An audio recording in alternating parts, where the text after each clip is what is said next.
Salut à tous, aujourd'hui je vous propose de vous donner mon avis sur le tout nouveau BMW X5. Si la vidéo vous plaît, pensez au pouce, à vous abonner, à me dire ce que vous en pensez du véhicule en commentaire. C'est parti pour la suite. Donc BMW présente son 5e génération de X5, le G65. Donc le nouveau SUV allemand conserve l'architecture de son prédécesseur, tout en introduisant une version 100% électrique dont le poids frôle les 3 tonnes, et notamment une version hydrogène arrivera par la suite. Donc la gamme sera aussi proposée par des motorisations hybrides et hybrides rechargeables. La production débutera aux États-Unis en août prochain. Le BMW X5 a été créé en 1999. Depuis, il s'en est écoulé plus de 3,5 millions d'exemplaires à travers le monde sur 5, voire plutôt 4 générations, vu que la 5e vient tout juste d'être annoncée. Et donc, il a bien changé entre temps, repris du design de la iX3. Je vais vous en parler juste après.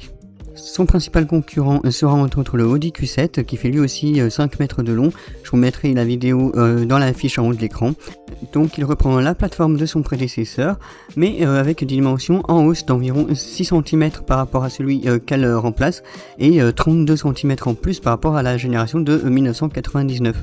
Avec des dimensions de 4,99 m de longueur, 2 mètres de largeur sans rétroviseur et 1,74 m de hauteur. Le design sur le côté, parlons-en vu qu'on est sur cette image. On a quelque chose d'assez costaud, assez lisse en même temps, très aérodynamique, et on a des flancs d'arche de roue plutôt très verticales. Et enfin, on n'a pas de poignée de porte. Les poignées de porte sont comme sur le Volvo XC60, donc j'avais fait une vidéo. Ce sont des petits ailerons de requin sur les portières. Donc ça permet encore une fois de plus de favoriser l'aérodynamisme. Et on n'a pas d'accastillage en plastique, tout est en carrosserie et ça fait plaisir à voir.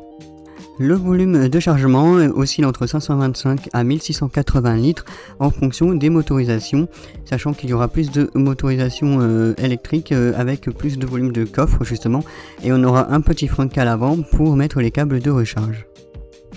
A noter que le haillon perd son ouverture en double étage à la façon du Peugeot 3008 première génération et propose tout de même un plancher totalement plat, une banquette fractionnable donc par dossier indépendant, et les flancs sont assez larges, le seuil de chargement est un peu haut.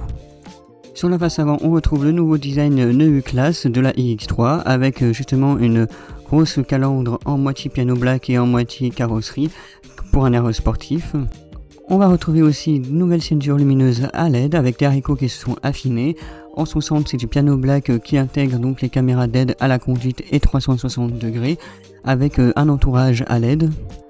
Enfin, on va retrouver des feux avec une ceinture lumineuse à LED en forme de X spécifique au BMW X5. Les autres gammes seront similaires à la iX3 et on aura aussi des bandeaux lumineux qui rejoignent donc les haricots au niveau des piano black. De prime abord, la face avant fait un peu massive, faut voir ce que cela donnera en vrai. Après, ça donne un air vraiment très dynamique et sportif.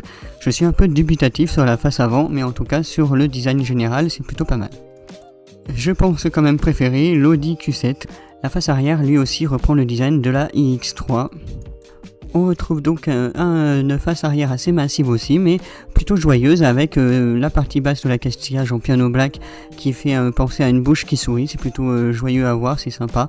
Avec les côtés aussi en piano black qui intègrent les feux de route. Et enfin au niveau de la signature lumineuse à l'arrière, on retrouve là aussi un design spécifique, plutôt bien intégré. Même si l'ensemble fait massif, ça reste plutôt élégant. Bienvenue à bord de la iX5 de BMW avec des matériaux très qualitatifs et un côté très haut de gamme. On va retrouver en effet le panoramique vision de l'X3. Au niveau du pare-brise, on va retrouver l'ensemble des infos liées à la conduite.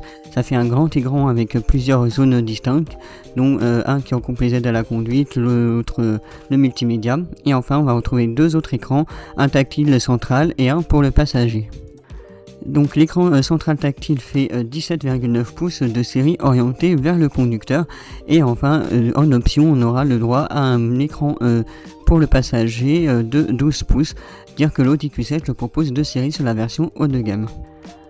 Enfin, on aura une nouvelle console centrale avec des supports de chargeurs pour smartphone à induction, dont l'un qui est aimanté, je ne sais pas s'il est refroidi par air. On aura des portes gobelets, des petits boutons au niveau de sélecteur de vitesse en effet cristaux de Swarovski, avec l'entourage qui est en ardoise, donc c'est un matériau durable et beaucoup mieux fini que le piano black, ça fait plaisir à voir. Et enfin du cuir un peu partout au niveau de la coudoir centrale.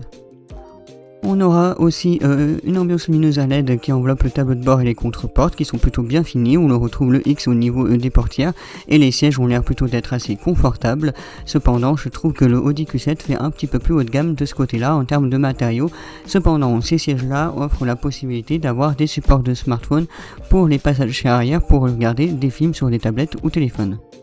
Et la qualité des matériaux est bien sûr très bonne et j'aime beaucoup aussi, c'est la finition blanc qui apporte beaucoup de luminosité et un côté assez haut de gamme. Alors même si je reprends le design de la plateforme Neu Class NKAR, donc celui-ci n'en bénéficie pas et parcourt la plateforme de l'ancienne génération comme expliqué en début de vidéo, même s'il a une introduction 100% électrique. Il conserve donc la structure clare de son aîné, légèrement modifiée. Le Bavarois profite néanmoins d'une technologie de l'X3 en adoptant des cellules cylindriques. Celles-ci ont été agrandies de 2,5 cm afin d'augmenter la densité énergétique. Le tout pour le premier BMW iX5 embarque ainsi une énorme batterie de 141 kWh, soit l'une des plus grosses du marché. Sachant que la plus grosse du marché est celle du Hummer EV avec ses 212 kWh utiles. Il promet un moteur donc de 578 chevaux pour la version 60 X-Drive avec une autonomie WLTP de 845 km. Il a une architecture 800 volts autorisant une puissance de charge en courant continu sur les bornes rapides sur autoroute de 460 kW. Enfin par contre le poids lui frôle les 3 tonnes avec 2890 kg, bientôt livré avec le permis poids lourd. Alors il sera associé à une transmission intégrale X-Drive de série, dire que le Q7 par contre le propose en option, ça c'est plutôt bien vu. Il sera aussi développé d'autres motorisations hybrides, notamment un moteur diesel donc 6 cylindres avec une micro-hybridation 48 volts qui développera 313 chevaux en 40D et 400 chevaux dans sa version 40. Et la version hybride rechargeable 50E X-Drive sera de 489 chevaux et reconduite avec sa batterie de 26,5 kWh net qui autorise un rayon d'action en tout électrique compris entre 81 et 98 km. Et enfin une seconde variante branchée M60 X-Drive forte de 612 chevaux viendra donc enrichir le catalogue. Et enfin il y aura une version hydrogène pour le BMW X5 en 2028 qui sera développée avec Toyota. Celle-ci sera dotée d'une pile à combustible pour alimenter un moteur électrique. Les tarifs de ce iX5 débuteront pour le iX5 60 X-Drive à 105 950 € et culmineront à 128 500 € pour le M60 X-Drive M Performance. Voilà, beaucoup de choses à dire sur ce iX5, beaucoup d'éléments aussi, donc c'est une des vidéos les plus longues de la chaîne.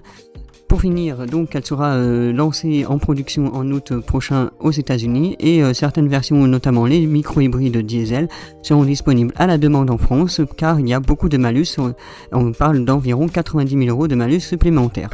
Vous n'hésitez pas à me dire ce que vous en pensez du iX5 dans les commentaires. Je trouve que le design c'est beaucoup plus enrichi, ça fait plus moderne que le précédemment, ça fait toujours aussi massif mais beaucoup plus joyeux aussi.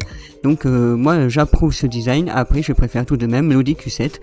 Vous, si la vidéo vous plaît, n'hésitez pas à mettre les pouces bleus, à me dire ce que vous en pensez en commentaire une fois de plus, à vous abonner, activer la cloche de notification. On se retrouve très vite pour de nouvelles vidéos. Salut à tous.